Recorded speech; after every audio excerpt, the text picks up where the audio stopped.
Here it is, finally the video that you have all been waiting for. Yes, it is the top 25 Blueface and Christian rock moments of the year. Fuck that, it's the top 25 albums of 2023. Let's get straight into it. First up then, it is Mr. Black Thought with Glorious Game. It's a masterclass in good taste, not unlike this video. It's world-class lyricism, elegant production. It's not as impactful or as immediate as last year's Cheat Codes, but you've got one of the best rappers in the world rapping over glorious beats.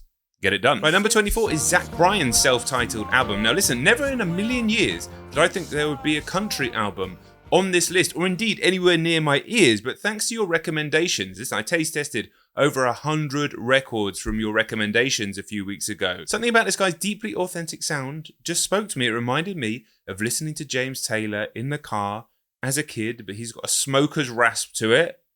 I'm here for it. Number 23, the Idol soundtrack from The Weeknd et al. Not technically an album, it's not even done as an album on streaming services. Absolutely lacks consistency, and you can have your own thoughts on the show. Underrated, I actually like quite a lot of the show, despite its clear and obvious flaws.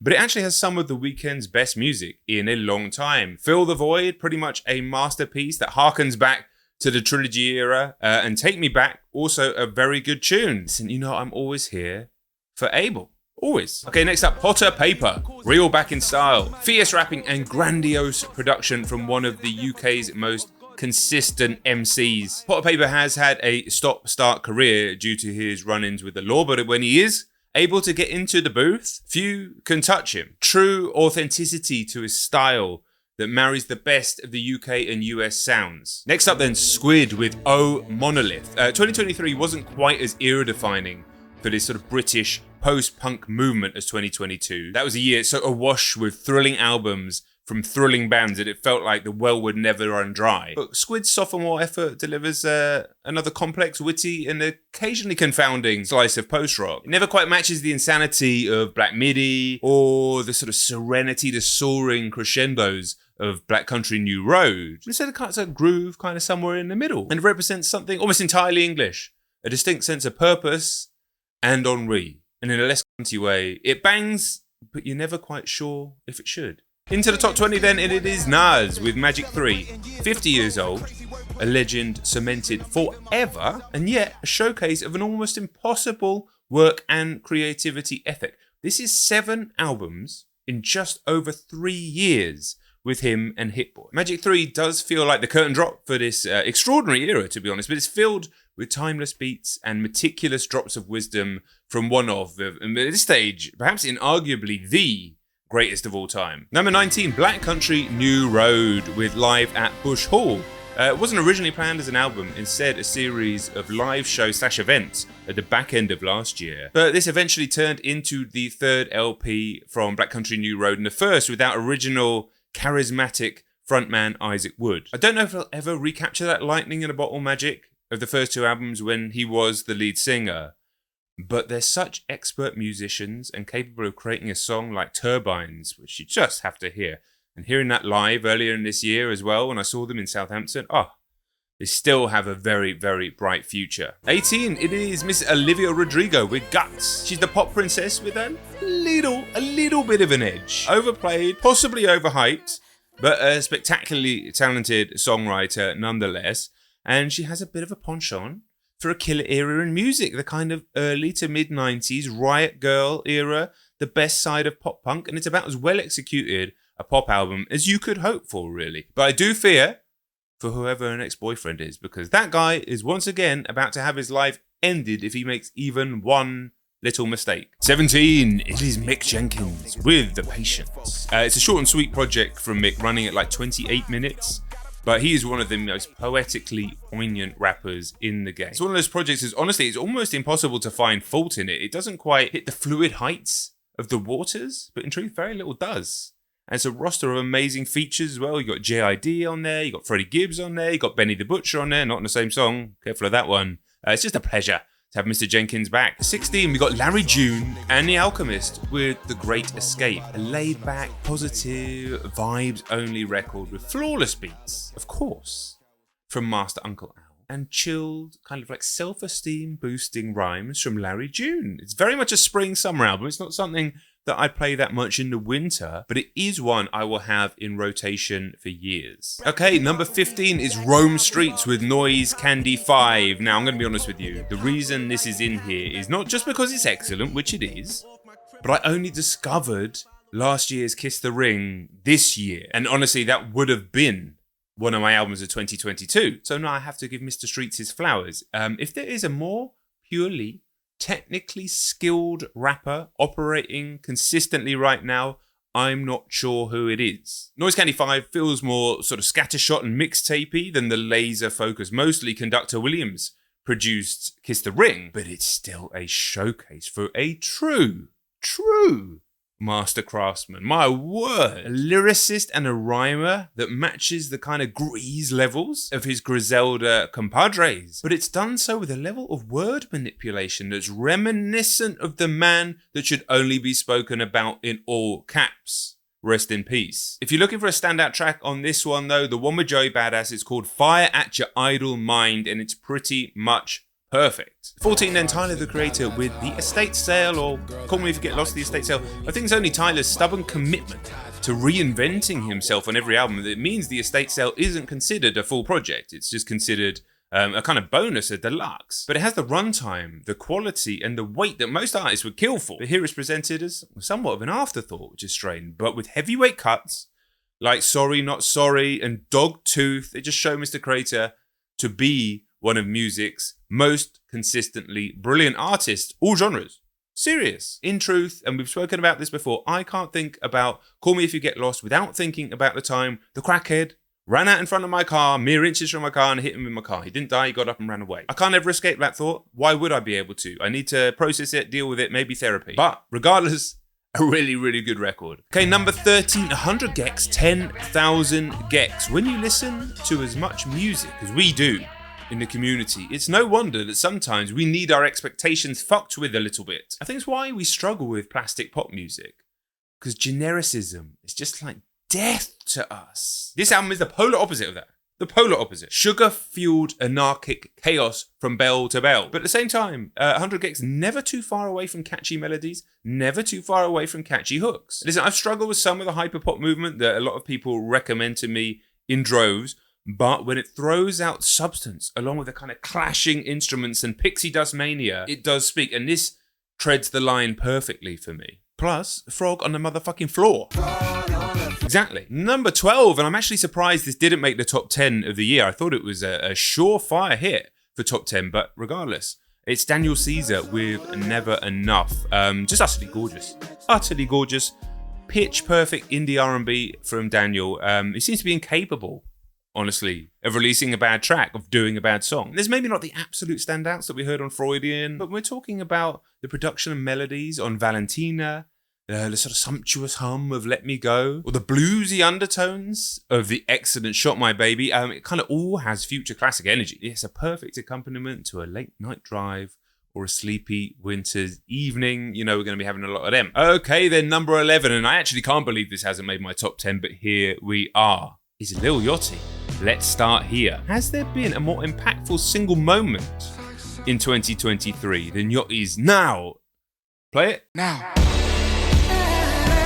At about 5 minutes-ish in the Black Seminole, this album was a reactor's dream, to be honest. A pure curio. Yachty matches his admiration for Pink Floyd, his sort of prog ambitions, with some absolutely massive tunes, which is what really makes the album work. And what a couple of years he's had. Kicking off with Taking the Walk to Poland, delivering that heater with Cole just a couple of months ago, and then having this as sort of tentpoling the whole thing in the middle. Definitely one of the most fascinating projects to come out of the sort of wider universe of rap in a long time, especially from an artist that was, one, I guess considered mainstream in inverted commas, definitely not an underground artist, but definitely not an artist that people were expecting this level of innovation from. It's not perfect. And in its genre, if we're displacing it from rap and moving it into sort of prog psychedelia, it does feel kind of more pastiche than true powerhouse, if we're being brutally honest, but it's still a fantastic listen and an absolute testament to the importance of blasting yourself out of your comfort zone and exploring new territory. All right, it is top 10 time. Let's do it. Number 10, Billy Woods, Kenny Seagull, Maps. Billy Woods is the type of rapper that makes you want to pause every single line he says and do an entire podcast about what it could mean. In a Reactor's world, I am king. No, in a Reactor's world, where catching bars is kind of social clout attached to it, here we have an album that says, good luck with that. Artisanal musings on jet lag and post-pandemic tour life as a mid-40s artist, while Kenny Seagull's eclectic beats breathe life into Mr. Woods' sardonic drawl. But nonetheless, Maps is a blessing of a rap record. Witty, is wise, occasionally caustic, downtrodden poetry, spat over beats that constantly feel like they're trying to lighten the mood.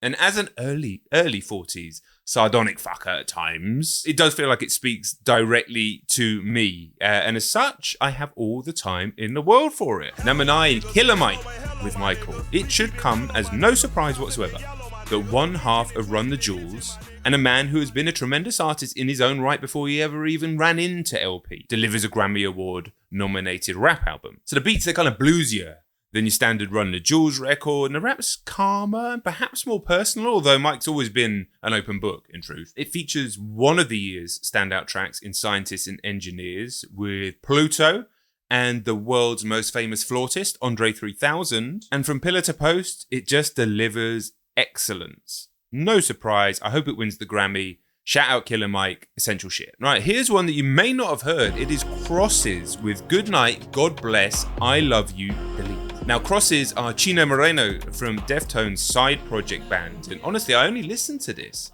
because of LP. I noticed he was featured on one of the songs. It's called Big Youth, if you're asking. That made me listen to the whole thing.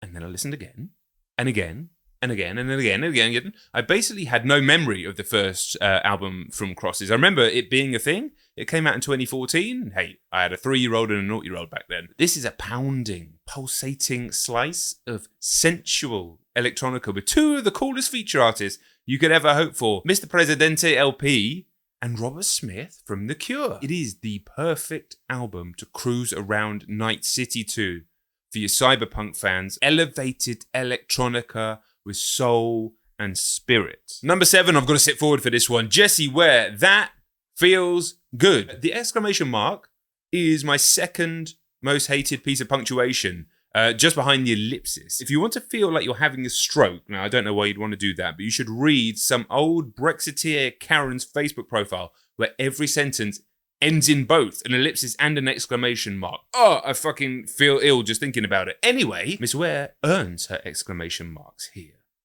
Because not only does this absolute vibe of a record indeed feel good, but every last note of it does. Exclamation point every time. Both this and her debut, What's Your Pleasure, feel like they've been plucked out of a 1970s that never existed, disco-infused modern pop that simply refuses to do anything other than slap. I can't imagine anybody listening to this and not liking it. Well, actually, I can. Those people who are doing the Brexit Karen posts. But fuck those people. They got no seasoning. We're here for Miss Ware. Okay then, number 6, and it is model/actress with Dog's Body. Now, part of me feels wrong for this. How can I include an album, my top fucking 10, that I only heard for the first time 2 days ago? And that's the truth. I'm just being real with you. That is the God's honest truth. But this is also why I asked you fuckers to put all your recommendations in that video that I did called It's Time and on X, because I wanted to do my taste test. I listened to, or at least taste tested, over 100 records from that. And some I just dipped straight in and straight out. I knew they weren't going to make my list. Doesn't mean I won't go back to them. But this one of you guys in the comments said something very clever. It perked my ears. It perked my interest. You said this was a mix of 9 Inch Nails and LCD Sound System. Now that is a good way to get my attention. But I thought, nah, we hear stuff like that all the time. Nah. Gave it a listen. And it's pretty much the exact type of music that I've been wanting Mr. Reznor to make since Downward Spiral. Now, I've got all the time in the world for Trent Reznor's musical scores, and I like all of 9 Inch Nails' music. Not every song, that would be impossible. But not only does it have the kind of caustic energy of early 9 Inch Nails, but it has that kind of melancholy synth bounce of LCD sound system as well. It is a great shout. Model Actress only went and bloody did it. Now listen, me and this record are new acquaintances. We are. I don't even know all the song names yet. But the song Amaranth, which is about the flower, not the Twitch streamer, you fucking simps, is about as good as it gets. It's fierce, it's loud, it's intrusive, it's pulsating. And if you, like me, are a fan of those two influences, get on it straight away. Essential shit. Number 5 then, it is Travis Scott's Utopia, a tour de force of pure musical energy. I have heard criticism of Mr. Scott outside of the obvious and kind of earned stuff, but I've heard criticism that his music lacks substance, that he has nothing to say. It's like, did you not hear him explaining how they were twin bitches hopping off a jet ski? Twin bitches? What more do you want? This is a man who creates orchestras of opulence, filling his rosters with superstar artists and creating music that is designed to make you feel, not to make you think. Utopia is exactly what it should be. It's at times messy. At times it's a bit too much, but it's mostly expertly assembled hedonism. And it's not without substance. Is I Know the song of the year? It's up there. Number 4, Danny Brown, Ranta. I recently met Danny Brown. You may have seen the photo on Instagram. He's very tall, but he was wearing massive shoes. And what massive shoes he has to fill, though, delivering an album now that is the sort of follow-up to Triple X, being that it is based around his age, but it is an album from a place of sobriety and calm, which, to be fair to him, his previous albums weren't. But what an album it is. His energy, his ability to find pockets in the most curious places on instrumentals, his infectious tone and his incomparable delivery, all there. But here it's calmer, it's more considered than before in this ode to Father Time, to this newfound sobriety, and to the importance of art and beauty through an upbringing in the Steel City that makes him part Superman and part sort of solitary sufferer over the years. Danny is at the peak of his powers here, but the powers feel different. They're more subdued maybe, but they're more honed too, more precise. Danny and I are the same age, basically. And I resonate deeply with the themes of this record, despite our wildly different experiences. And I do need that jacket. Fucking hell, what a fit he was wearing. Okay, 3 to go. Drum roll, please, as my young boy would say. It is Lana Del Rey. Did you know that there's a tunnel under Ocean Boulevard, or there's a tunnel under... I don't know what the name of the fucking album is. I can't remember. It changes in my mind every time. I didn't know there was a tunnel under Ocean Boulevard because I don't even really know where Ocean Boulevard is. Not really. Did you know there's a tunnel next to Waterloo Station that's full of amazing graffiti? There is. And that's almost as catchy an album name. Regardless, Lana Del Rey is just the most wonderful songwriter, singer, artist. And here she casts off some of the kind of character work of her previous 2 albums to record something more personal. Most tracks are still kind of beautiful, balladic, Americana, the type of music we've grown to love from Lana Del Rey.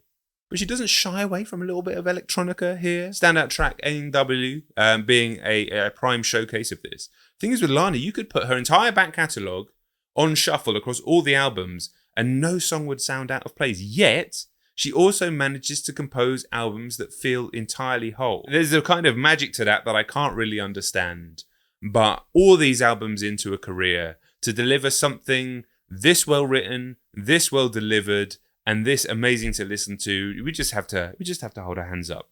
Phenomenal. Number 2 then, it is JPEG Mafia. Danny Brown was Scaring the Hoes. Danny Brown making it into my top 5 twice. Shout out to Danny. And this was so close to number 1. I actually had this at number 1 on my piece of paper where I wrote this down, my Google Docs, my piece of paper. And I've changed them a couple of times, but it is number 2, I've decided.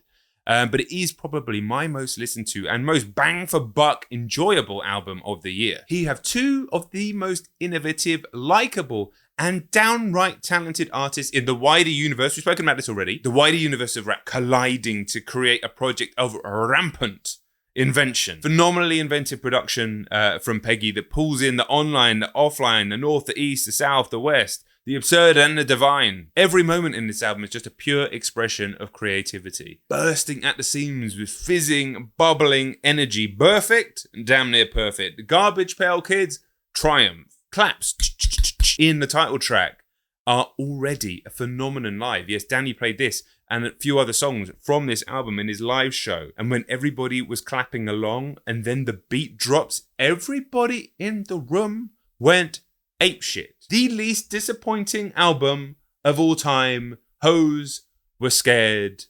They will return. The DLC drop, they were scared again. Amazing, amazing, amazing album. But it's not my number one of the year, because my number one of the year, and it's another number one for the UK, maybe I'm biased, it is Sampha with Lahai, the best record of 2023.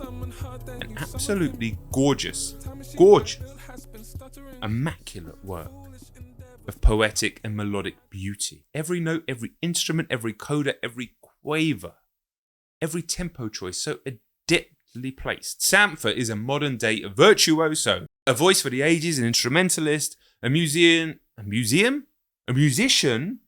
not bound by genre or form, but also committed to making deeply listenable, accessible music. This entire album actually made me revisit a book that I'd read at school aged 12 called Jonathan Livingston Seagull, which is one of the names of one of the tracks. And I'd not understood the book at the time because I was 12 and I only cared about video games and Man United. I mean, what's changed? But here we have an album that is about Sampha's self-determinism, about the anxiety of pushing beyond one's own perceived identity, about finding life's true meaning in pursuit of your own artistic fulfillment, but the quandaries that can cause when you're also deeply connected to family and community. Sometimes art is so incredible that it actually physically stresses me out. Something to do with the fact perhaps maybe I can't scale those heights myself, or perhaps that is my own self-imposed limitations. Or maybe the fact that no matter how deep I go with it, I never feel like I can truly understand. And that's because I am not Sampha. I can never truly understand. But he only asks us to accompany him and let him in.